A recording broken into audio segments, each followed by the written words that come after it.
जब घुमाया जाता है रछहरवा को हाल तब कहाँ गाँव जाता है ना बाबा। और अशोक कुमार पांडे जी की तरफ से 560 मुद्रा कन्यादान में आया, बहुत बहुत साधुवाद। जो भी माताएं पूजन करना चाहते 2 मिनट का समय है, जल्दी से आ जाएं।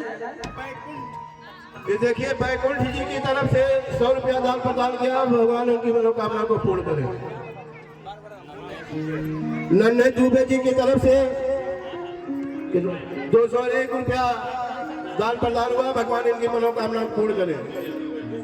अनिल दुबे जी की तरफ से सुनील दुबे जी की तरफ से 201 रुपया दान प्रदान हुआ, भगवान इनकी मनोकामना को पूर्ण करे।